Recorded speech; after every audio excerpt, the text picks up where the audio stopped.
भारत पाकिस्तान समेत 9 देशों पर मंडराया खतरा। सिटी किलर एस्टेरॉइड को लेकर फाइनल वार्निंग। आ रहा है 100 एटम बम जितनी ताकत वाला एस्टेरॉइड। नासा ने बताया कहां और कैसे गिरेगा वो महाविनाशक। आज के दौर में विज्ञान ने इतनी प्रगति कर ली है कि धरती पर आने वाले संभावित खतरों को पहले ही भांप लिया जाता है। अब नासा ने एक महाविनाशक एस्टेरॉइड को लेकर फाइनल वार्निंग जारी कर दी है। इस एस्टेरॉइड को कुछ वैज्ञानिकों ने YR4 तो कुछ वैज्ञानिकों ने सिटी किलर एस्टेरॉइड नाम दिया है। सिटी किलर मतलब एक बड़े शहर को पूरी तरह से तबाह कर देने वाला एस्टेरॉइड। स्पेस एजेंसी के वैज्ञानिकों ने इस जोखिम गलियारे के नक्शे का खुलासा किया है जहां एस्टेरॉइड की टक्कर का खतरा सबसे ज्यादा है। कुल 9 ऐसे देश हैं जहां पर यह आसमानी आफत कहर बरपा सकती है। आए मलेशिया, थाईलैंड, और परमेश्वर ने कहा इन देशों में इतनी गड़बड़ी होगी फ्यूचर में, जस्ट उनको मैसेज आएगा रातों रात अपना घर खाली कर दो। प्रॉब्लम हो रही है, लोग घर खाली करके जा रहे होंगे, 3 दिन बाद सब ठीक हो जाएगा, फिर वापस जाएंगे, फिर एकदम से उनको वार्निंग होगी। ऐसा क्यों? ऐसा इसलिए कि पाप जो है बड़ा महंगा पड़ता है। अपने हाथों को उठाओ उन देशों के लिए कि खुदाबंद के लोग भी वहां रहते हैं, और उन देशों की बड़े लोगों के लिए कि वो मन फिरा सकें। बाइबल कहती पाप के कारण देश उजड़ते हैं। अपने हाथों को उठाएंगे उन देशों के लिए जो परमेश्वर ने मुझे दिखाएं। न्यूजीलैंड जाने के बिल्कुल बीच में वो देश आते हैं।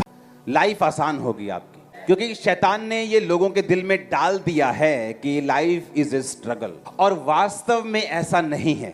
आपने कभी ऐसा देखा है कभी कि हस्बैंड वाइफ बात कर रहे हैं, चलो आओ 2-3 बच्चे पैदा करते ताकि वो खूब संघर्ष कर सकें, खूब बीमार रहें जब वो बड़े हों, बीमार हॉस्पिटल के बाद हॉस्पिटल घूमें, अच्छी तरह से बेइज्जत हों, चलो आओ 2-3 बच्चे पैदा करते हैं। ऐसा होता है क्या? एक मजदूर, एक लो इनकम क्लास फैमिली भी यही सोचती है अपने बच्चों को बाहर भेजना है पढ़ने के लिए। जो हमने संघर्ष किया है ये लोग नहीं करेंगे, क्योंकि बाइबल कहती है अगर तुम बुरे होकर अपने बच्चों को भली वस्तु देना जानते हो, तुम डाका भी मारते हो, चोरी भी करते हो अपने बच्चों को पालने के लिए, लेकिन परमेश्वर कहता तुम बुरे होकर अपने बच्चों को भली वस्तुएं देना जानते हो, तो तुम्हारा स्वर्गीय पिता अपने मांगने वालों को अच्छी वस्तुएं क्यों नहीं देगा? तो ये खाने में जाना जरूरी है कि परमेश्वर हमें भली वस्तुएं देने के लिए अपने पास बुलाता है, और शैतान नहीं चाहता कि हम वो देखें जो परमेश्वर हमें दिखाना चाहता है। रोज की रोटी का जो पहला प्रोग्राम था उसमें क्या वचन दिया था कि शैतान जब हवा के पास आया उसने कहा ये कौन सा फल है जो तूने खाने के लिए प्रभु ने मना किया है? कहती ये भले और बुरे के ज्ञान का वृक्ष है, सारे फल हम खा सकते हैं पर ये फल नहीं खा सकते, क्योंकि जिस दिन हम ये फल खाएंगे मर जाएंगे। कहता चल ली ना होवे, वही तो फल है खाने वाला, यही खा के तो तू परमेश्वर दे समान हो जाना, तू परमेश्वर दे वांगू हो जाना, तेनू पता लगन लग जाना चंगी माड़ी हर गल दा। परमेश्वर नहीं चाहता तू ये वेखें। शैतान झूठ के साथ आता और वो झूठ के साथ आया और हवा को भरमाया। हवा ये भूल गई कि वो पहले से ही परमेश्वर के समान बनाई गई है। बाइबल कहती परमेश्वर ने आदम को, हवा को अपनी समानता में अपने जैसा बनाया।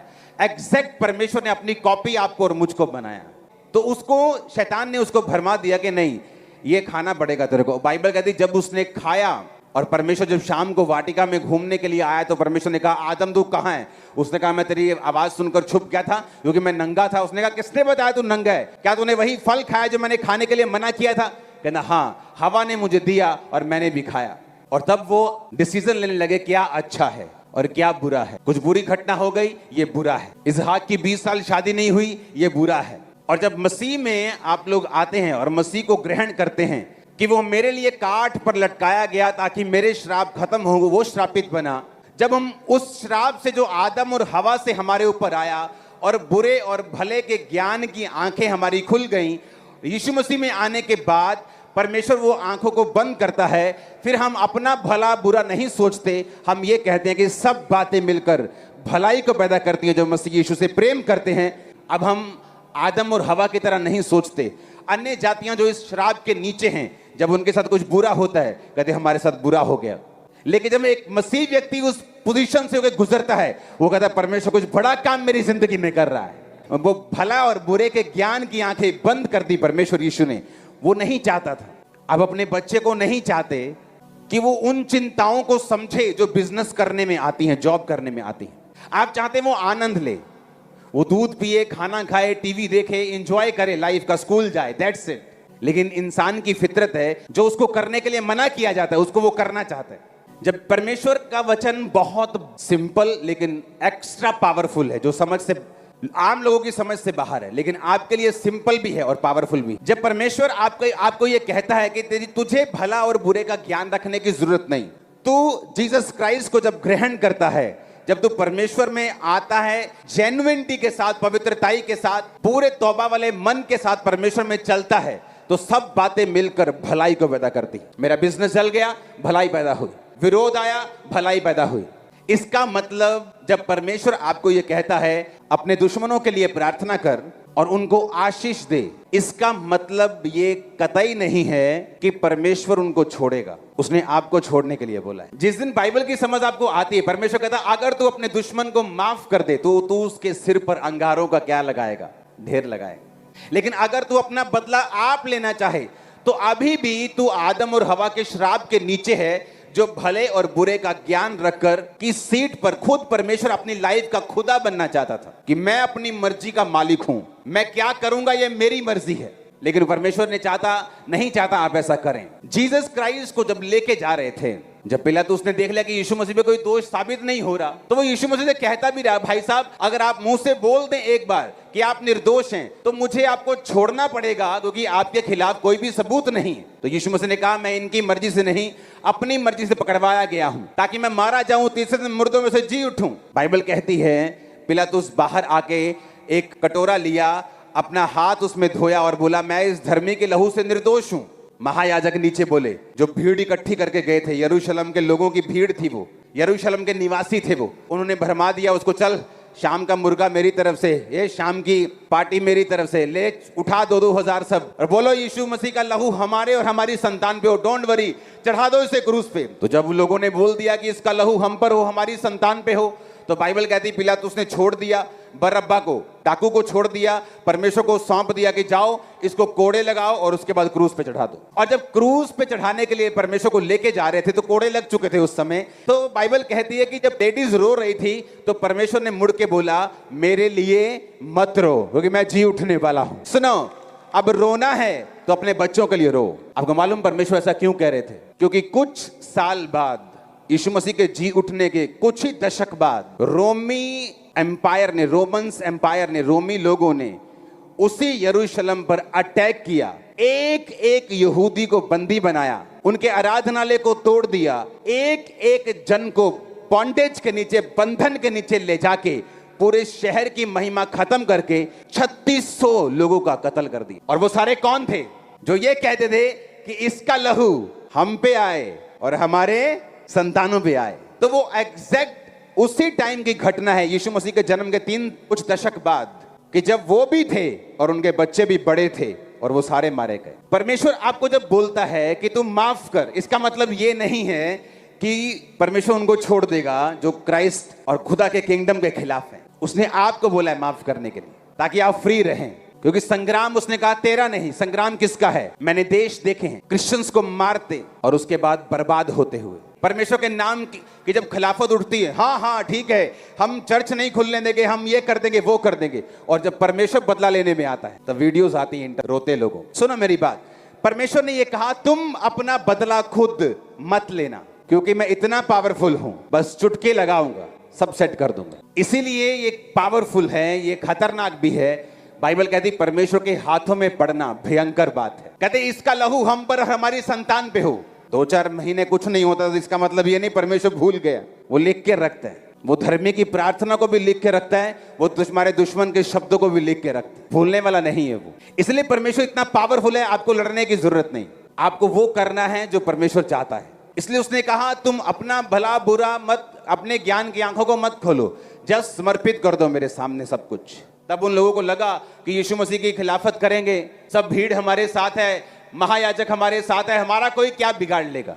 तो यीशु मसीह जब जा रहे थे, यीशु मसीह ने कहा उन स्त्रियों को कि मेरे लिए नहीं, अपने लिए और अपने बालकों के लिए रोवो, क्योंकि जो वो बोल के आए हैं पिलातुस के ग्राउंड में, वो उनको भारी पड़ने वाला है। उसके हाथों में पड़ना भयंकर बात है। और जब वो काम बदला लेने पे आता है, बस कर देते लोग, दुखी हो जाते। वो नहीं चाहता हम अपना भला बुरा सोचें, वो ये चाहता हम उसके हाथों में समर्पित रहें, परमेश्वर के साथ वफादारी के साथ अपने टाइम को प्रार्थना में बिताकर, फास्टिंग में, पवित्र टाइम में बिताकर हम चलें। फिर देखो वो कैसे आपको गोल्डन बनाता है, डायमंड बनाता है आपको, क्योंकि वो ऐसा परमेश्वर भूलता नहीं वो कुछ भी। लोग मुझे बोलते हैं आप अपने सफाई में कुछ बोलते क्यों नहीं? क्योंकि मैं 17 साल 18 साल से देखता आया, मैंने अपने खिलाफ बनाएगी एक भी वीडियो आज तक नहीं सुनी। बस 6-8 महीने बाद न्यूज आ जाती है, वो बंदा चढ़ गया चढ़ाई, या जेल चला गया, या मर गया, लुट गया, खप गया। अपने मुझे ना तो उनके बोलने का दुख होता है, ना अपना काम करता हूं, क्योंकि मुझे मालूम है जिस परमेश्वर की मैं सेवा कर रहा हूं वो सुन रहा है मेरी वीडियो मैं नहीं सुन रहा पर वो सुन रहा है, वो अपने आप देख लेगा। इसलिए तो कहा कि परमेश्वर जो है ये जीवित परमेश्वर है। बाइबल कहती है परमेश्वर ने इस जगत की नींव पानी के ऊपर डाली। धरती के नीचे खोदो क्या निकलता है? अभी धरती खोदो को 10, 15, 20 फुट, पंजाब में 100 फुट तो क्या निकलेगा? उसने पानी के ऊपर नींव डाली है, और इंसान पानी को 3 दिन भी झेल नहीं सकता अगर ये बाहर आ जाए, पर उसने नींव पानी के ऊपर डाली। कैसा परमेश्वर होगा? इंसान इतने पानी में 2-3 दिन रह जाए तो दुखी हो जाता है, सरकार को गालियां निकालने लग जाते हैं लोग। लेकिन परमेश्वर जो कहता है मैं पानी के ऊपर ही मैंने जगत की नींव डाली, उसको जितना उसने बाइबल में लिखा है उतना उसको पढ़ो और उतने हिसाब से चलो, लाइफ बेस्ट हो जाएगी तुम्हारी, तुम्हारे बच्चों की, तुम्हारे फाइनेंस की। आने वाले टाइम में जो परमेश्वर मुझे दिखा रहा था, मैं आपको बताऊंगा आने वाले टाइम में क्या होगा, किस तरह से फाइनेंशियली ट्रबल्स देश फेस करेंगे। मैं आपको बता रहा हूं, प्रार्थना कर रहे हैं हम, लेकिन मैं आपको बता रहा हूं प्रोफेटिकली कुछ चीजें होंगी जिन्हें प्रेयर्स रोक नहीं सकती, लेकिन प्रेयर जो धर्मी होंगे उनको बचा सकती है, उनको स्ट्रांग रख सकती है, उस परीक्षा के दिन में उनको निकाल सकती है। लेकिन वो कुछ चीजें होंगी जो होंगी ही होंगी, कोई प्रेयर उन्हें रोक नहीं सकती, और वो आने वाला समय आसान नहीं, खासकर फाइनेंस में। लेकिन बाइबल कहती है परमेश्वर ने इसीलिए तो आपको चुना है, ताकि जब आपको परमेश्वर ने चुना तो आपकी लाइफ आपकी इकोनॉमी पे डिपेंड नहीं करती, आपके मौसम पे डिपेंड नहीं करती। आप क्राइस्ट में छुप जाते हैं, भले और बुरे को देखना बंद कर देते हैं, सब बातें मिलकर भलाई को पैदा करती है। आप इस वचन पे चलना शुरू करते हैं, और परमेश्वर भी हर चीज से भलाई को पैदा करना शुरू करता है। आप टेस्ट करके देखो, बाइबल कहती है टेस्ट करके देख यहोवा कितना भला परमेश्वर है। मेरी प्रेयर है आज से आप खुदावंद के वचन पे चल के टेस्ट करके देखें और टेस्टिमनीज के साथ वापस आए यीशु के नाम। यही परमेश्वर चेलों को समझा रहा था, तुम किसी को कुछ मत कहना, तुम अपने दुश्मनों को आशीष देना, तुम उनका बदला मत लेना, श्राप के बदले श्राप मत देना। अगर तुमने ऐसा किया तो तुम अपनी लड़ाई लड़ चुके, फिर मैं तुम्हारी लड़ाई नहीं लड़ूंगा। तुम वही काम करना जो मैंने तुम्हें करने के लिए बुलाया है, बाकी तुम मुझ पे छोड़ देना, क्योंकि संग्राम लड़ाई यहोवा की है, तुम्हारी नहीं। तुम आशीषित होने के लिए बुलाए गए हो, तुम परमेश्वर के साथ संगति करने के लिए बुलाए गए हो। आदम को परमेश्वर ने बनाया था, 950 साल उसकी उम्र थी। आपकी किडनीज जब ओरिजिनली बनाई गई थी तो इस तरह से बनाई गई थी कि 950 साल, 969, 70 साल, 1000 साल ये लगातार काम करेंगे, कभी खराब नहीं होगी। हार्ट बनाया गया था, कभी खराब नहीं होगा। 900 साल शादी होती थी 160 साल में, 105 साल में। लेकिन बाइबल कहती है जब इंसान पाप करता गया तो परमेश्वर ने जब देखा कि इंसान शरीर ही है और ये पाप करता जा रहा है, तो परमेश्वर ने कहा अब इंसान की उम्र 120 होगी। आप नहीं जानते परमेश्वर क्या क्या लोग। और हमने भजन संहिता उसके 15वें अध्याय के ऊपर विचार किया, और उसमें हमने बहुत सी बातों को देखा। लगभग हम 11 बातें उसमें देख चुके थे, और इसी के साथ आज हम भजन संहिता 24 और उसके 3 और 4 पद को पढ़ेंगे, जो इसी भजन के साथ मुझे और आपको आत्मिक मार्गदर्शन देता है कि कौन परमेश्वर के राज्य में प्रवेश कर सकता है, कौन पवित्र पर्वत पर विराजमान हो सकता है, कौन उद्धार करता है यीशु ख्रीस्त के साथ स्वर्गीय राज्य में प्रवेश कर सकता है, उसके बारे में हम यहाँ पर बताया गया है। और अभी तक हमने जो विचार किया वो अपने आप में एक उत्तम परमेश्वर की ओर से मेरे लिए और आपके लिए मार्गदर्शन है। अगर मैं और आप इस वचन के अनुसार जी रहे हैं और आगे जिएंगे तो हमारे लिए एक आशा है, हम निश्चय खुदावंद यीशु मसीह के राज में प्रवेश करेंगे और उसके घर में रहने पाएंगे। आइए आगे क्या कहता है प्रभु, कौन ईश्वर के राज में जा सकता है, कौन ईश्वर के राज में प्रवेश कर सकता है। भजन संहिता 24 3 और 4 पद पढ़े।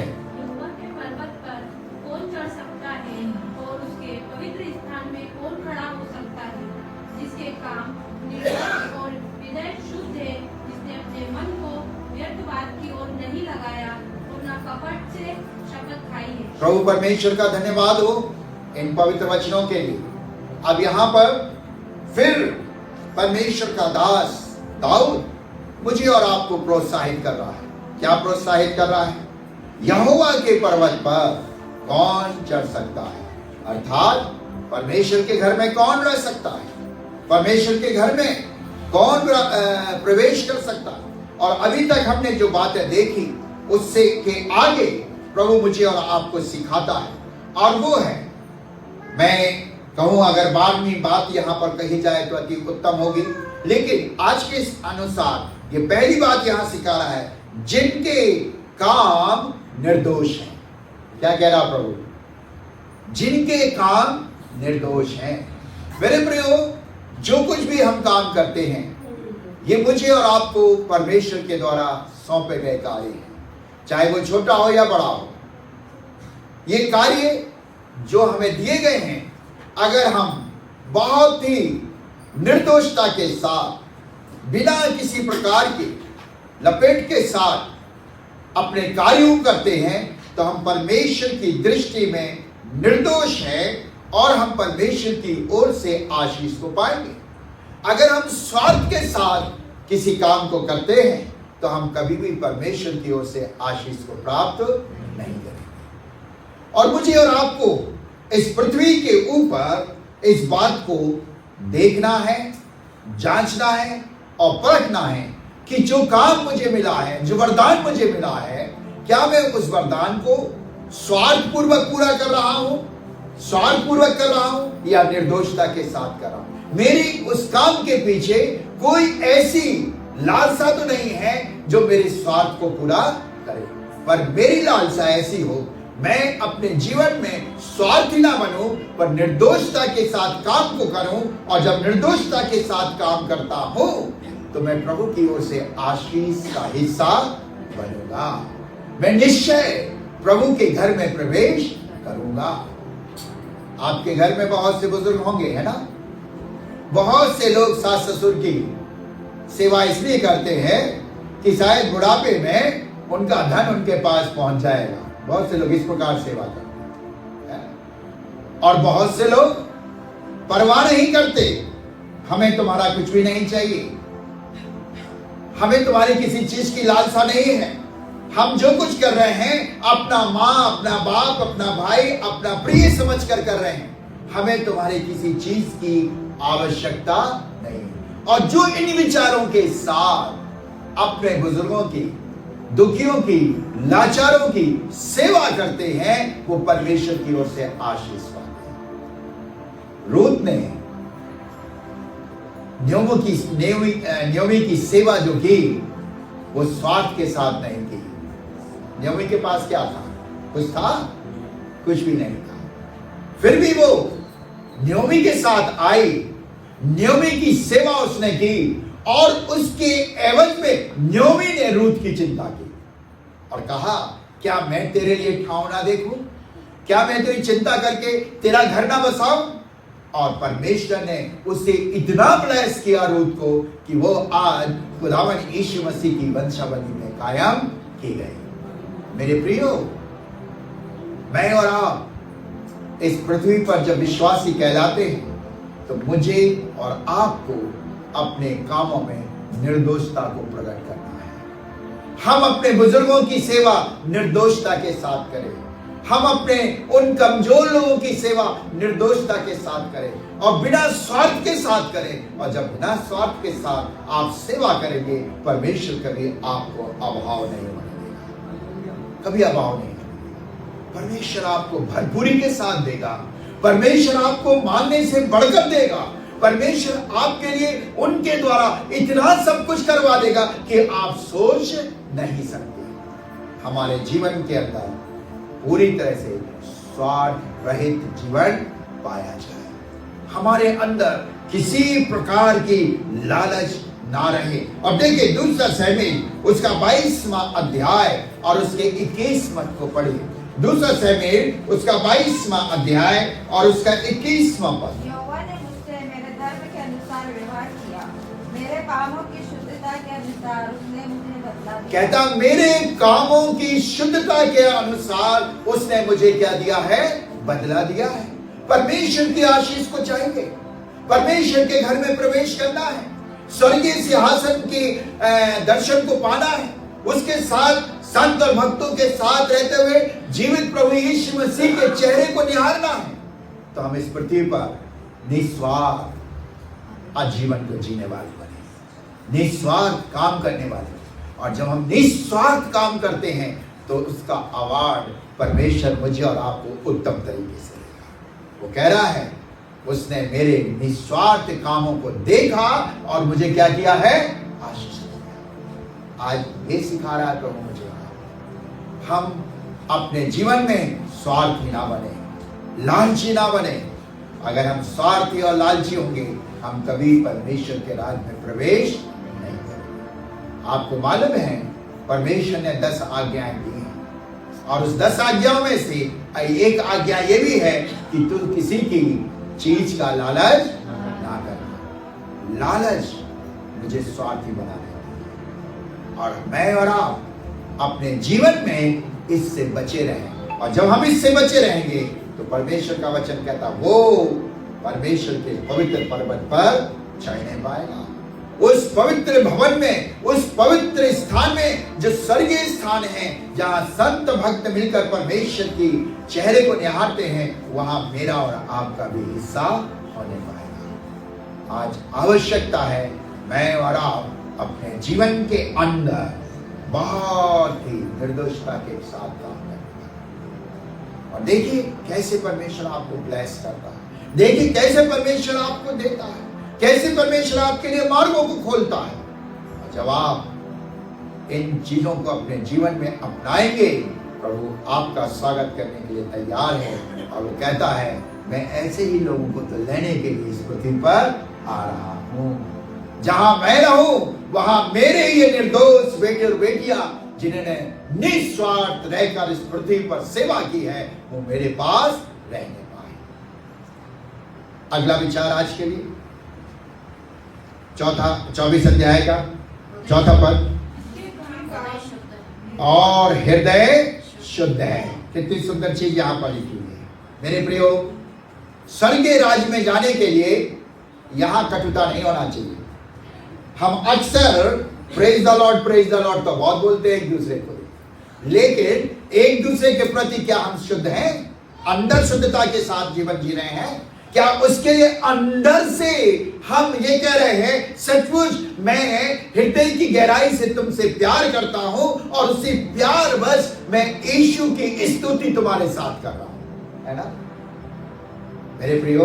जैसे ही वो निकल गया है इसलिए समय बर्बाद कर दिया, यहाँ घंटे आ गया, बैठ गया, बड़े साथ आपने उसके साथ बड़ी बड़ी बातें की। जैसे ही वो निकला वैसे ही आपने क्या कर दिया? उसके माथा पीट लिया। क्यों ये आया? समय बर्बाद कर दिया। तो ये आपने अपने जीवन के अंदर उसके प्रति हृदय को शुद्ध नहीं दिखाया। और जब हमारा हृदय शुद्ध नहीं है तो कोई खाओ वो परमेश्वर के राज में प्रवेश नहीं करेंगे, वो परमेश्वर के पर्वत पर नहीं चढ़ने पाएंगे, वो परमेश्वर के दर्शन को नहीं लेने पाएंगे। और इसलिए खुदावंद यीशु मसीह ने बहुत अच्छी बात कही है। मत्ती के 5 अध्याय और उसके 8वें पद को पढ़िए। मत्ती का 5 अध्याय और उसका 8वां पद।